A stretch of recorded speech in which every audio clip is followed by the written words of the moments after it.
Bonjour, bienvenue dans la série sur la physique des particules. Alors, nous allons donc généraliser la transformation de Legendre à un champ magnétique non uniforme. Et pour simplifier, on va poser bêta mu égale à 1 et on va ignorer la dépendance à la température qui de toute façon ici ne joue absolument aucun rôle. Ainsi, la relation pour la fonction de corrélation devient GIJ est égal à la D2 ln de z sur dBi dBj, c'est-à-dire d2w sur dBi dBj.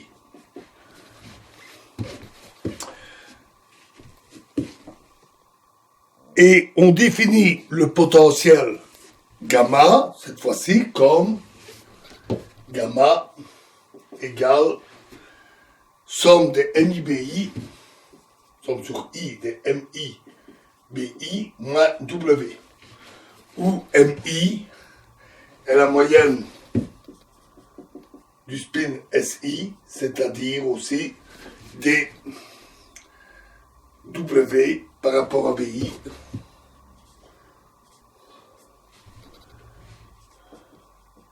à température constante.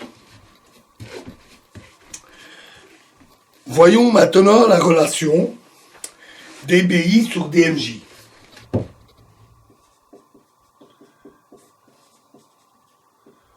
En regardant la relation précédente, on voit que c'est D2 gamma fois sur dMi dMj. Et ça, c'est juste l'inverse de la relation ici. En effet, inverse au sens matriciel. En effet, si on fait somme sur I de D2 gamma sur dMi dMj fois GJK, on obtient que c'est la somme sur J de dBi sur dMj, c'est la première relation précédente, fois dMj sur dBk, et donc égal à delta JK. Et donc, on peut écrire que GIJ moins 1, l'inverse au sens matriciel, c'est D2 gamma sur dMi dMj. Une relation qui nous servira. Voilà pour cette transformée de Legendre généralisée. Alors, attaquons maintenant une description qualitative du phénomène de transition de phase du second ordre en utilisant ce que nous avons vu. Considérons un ferromagnétique à une température supérieure à la température critique. On va observer divers amas de spin, certains en haut, certains amas de spin en bas, et la taille des amas est de l'ordre de la longueur de corrélation qui. Évidemment, il y a des fluctuations. Donc on va avoir des amas un peu plus grands, des amas un peu plus petits, et même des îlots à l'intérieur d'un amas. Mais en moyenne, la taille des amas est la longueur de corrélation. Si la température diminue, la taille moyenne des amas augmente parce que la longueur de corrélation augmente. Et à la température critique, il y a des amas de toute taille parce que la longueur de corrélation tend vers l'infini. On va trouver des fluctuations de toutes les tailles possibles. En fait, la structure du réseau de spin a même une structure fractale à ce moment-là. Il n'y a plus d'échelle on va avoir une mer de spin, par exemple verticale, avec des îles de spin vers le bas, une mer de spin vers le haut, des îles de spin vers le bas, dans ces îles des lacs de spin vers le haut, etc., etc.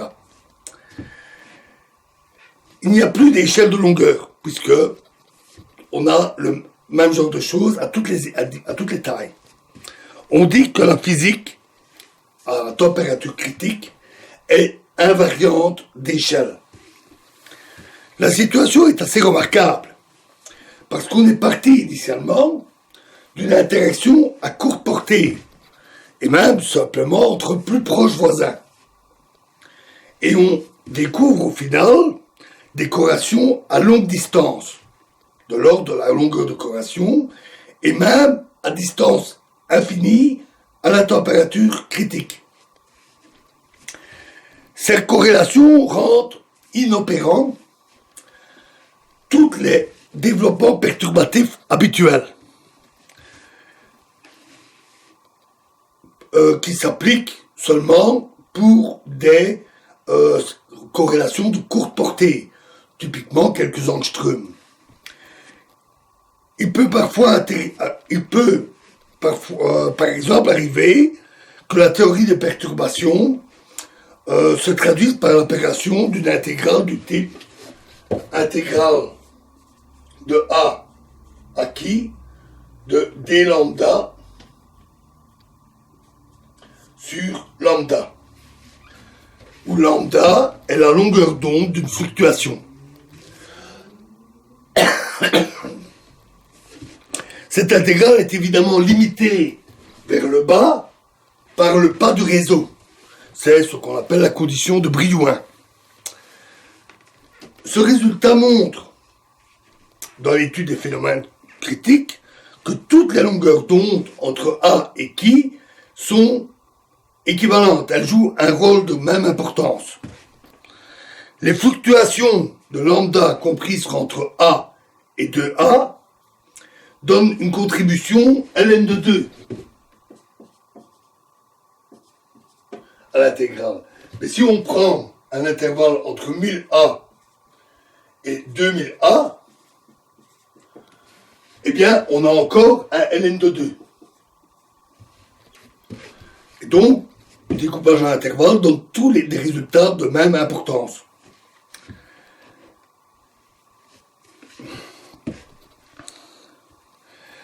Comme la longueur de corrélation qui, divisée par A, tend vers l'infini lorsqu'on approche de la température critique, alors la théorie des perturbations devient inapplicable parce que l'intégrale correspondante diverge. Elle diverge de manière logarithmique pour les grandes longueurs d'onde.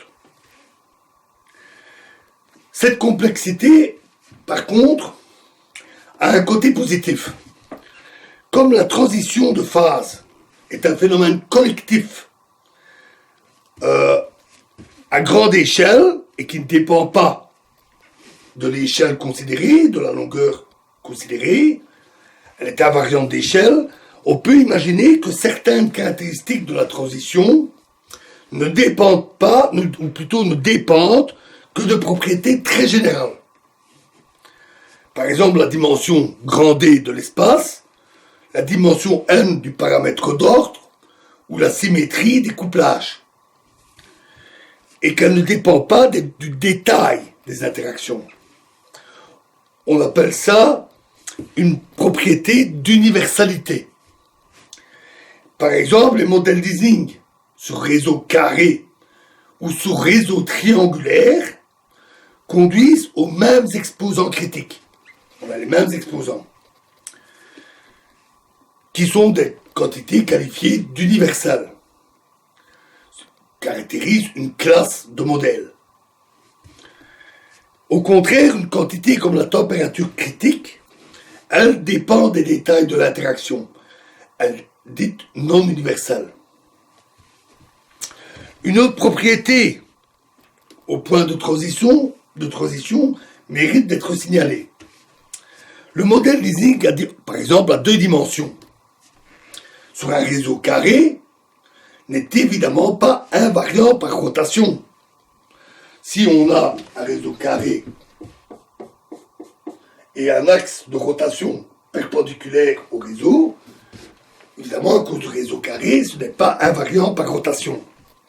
La longueur d'onde, si on considère dans ce réseau une direction n avec un angle alpha par rapport à l'horizontale, alors la longueur d'onde qui dépend de la direction de n.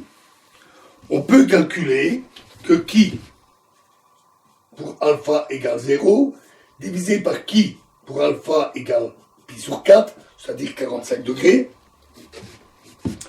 est égal à racine de 2 fois ln de 2v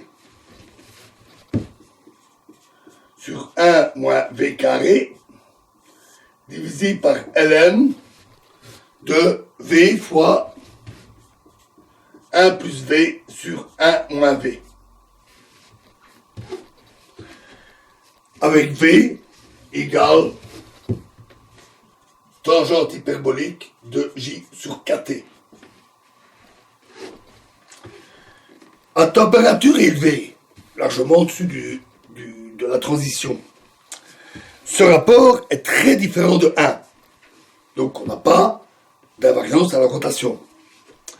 Mais près de la température critique, le rapport tend vers 1.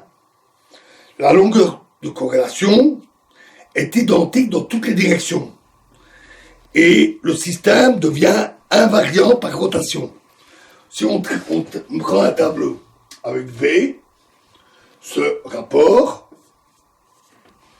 est qui sur A. Pour V égale 0,05, 0,1, 0,2, 0,3 et racine de 2 moins 1 qui est environ 0,4. C'est la transition. Et on obtient alors que le rapport est de 1,12, 1,08, 1,03, 1,01 et 1. La transition. Et la longueur de corrélation en unité de pas du réseau vaut 0,35, donc moins que le pas du réseau, 0,48, 0,83, 1,31, et là, elle devient infinie. Ça montre que dès que la longueur de corrélation atteint environ 2A, 2 fois la longueur du pas du réseau, la violation par rapport à l'invariance par rotation est inférieure à 1%.